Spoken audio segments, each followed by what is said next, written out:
My first time to be involved in missions was when I was in high school. We went to East St. Louis, just outside of St. Louis, and did Vacation Bible School and played with the kids there in the center. I came back from that trip and wanted to figure out how to have missions a part of my life for the rest of it. I joined the staff of Mission Discovery in 2003. I went on my first mission trip in 1990. I didn't want to go. I just thought missions wasn't for me, it's for other people. I got down there and realized it wasn't what I had anticipated. Totally rocked my world, changed the trajectory of my life and my family. I went on my first Mission Discovery mission trip in the summer of 1994, and each day we'd go across the border into Reynosa, Mexico. So as I grew older, I did continue to go on the trips. As a youth participant, it became much more about the actual act of serving and, helping those in need. And of course, in the process, realizing that it was changing me as well. It wasn't until my adult years that I kind of felt the Lord placing the calling on my heart to go into full-time missions. My first mission experience was in Uganda, Africa.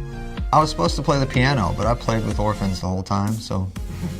My first Mission Discovery trip was to Tecate, Mexico. We were building homes there. As out of place as I was right where God wanted me to be. I knew then that God would change my life with Mission Discovery. 5 years of praying later, they asked me to start raising support to come on staff. Somebody said, if you do what you love, you'll never work a day in your life. And so, Mission Discovery is something that I love, and I don't feel like it's work. My father was a minister, and so being raised from an early age, we started serving on mission trips. I think culture shock was good to see how different the world is in all the different parts, but also just the levels of poverty. And so it just sparked a hunger that made me have to go twice in 1 year and then the next year as well. And I've been with Mission Discovery for 3 years now. I really started doing mission trips at the age of 13, and I'd just go down for a summer, and then after that summer the next year rolled around and I came down for another summer. And I was a junior in high school, and I remember thinking and actually praying a prayer basically where I said, God, there's so much more to this, and I think that you have a plan somewhere in this, and I don't know what that looks like, but whatever that is, I'm open to it. I started as a student, and then I started coming as just a volunteer. And so having kind of gone through almost every possible option to serve and to be part of Mission Discovery, to now be a project coordinator, it's not just about what I can do and what I put into the trip, but that lives are changing no matter what.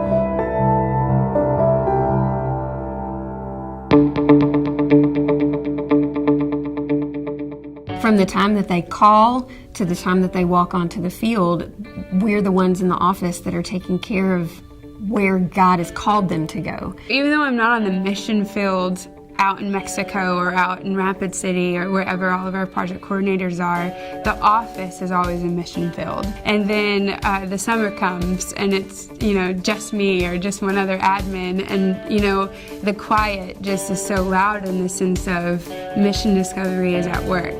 God is at work.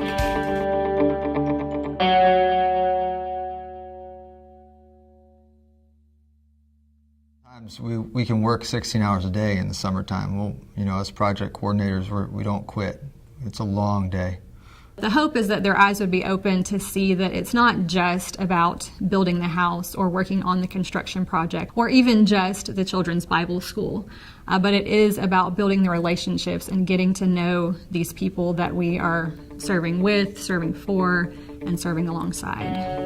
I've been on over probably 500 trips in my years with Mission Discovery, and the thing that excites me still is that part of people realizing God can use them where they're at. This is something bigger than just a week. To these participants, to the people coming on the trip, to the people we're serving, this has a longer impact. Every night we stop our program and ask people one simple question. how did you see God today? And for many people, that's the first time they've thought about that question. I mean, the first time in their life. We hear stories of life change every day. Stories of people whose paths have changed, their occupations, and what they want to do when they grow up or when they graduate from high school. What I see is just people that wake up, to the movement of God in their lives. And I see it often, all the time. High school youth, middle school youth, and adults who come on their first mission trip and catch that bug of God is calling me to something bigger. God's got this great story, a narrative He's written, and He wants me to be involved in it. Work with Mission Discovery or really just giving of your time in this capacity will ruin your life, but in a good way. It will make you hungry to go more, to give of yourself more. If you're feeling still or you're feeling like you're not contributing to the world, a mission trip is just such a great opportunity to have that impact. An open eye moment to how alive the world is. I'm just extremely grateful for those participants that do come on the trip, to all of our donors that make it possible for us to do what we do. If you can't go, then send someone. You still have an impact. You still have a way to change the world. Thank you for giving. Thank you for making my job possible. Thank you for the life change that you are a part of when you give to Mission Discovery. Seeing through God's lens, it opens your eyes to need, it opens your eyes to beauty that maybe you didn't see before.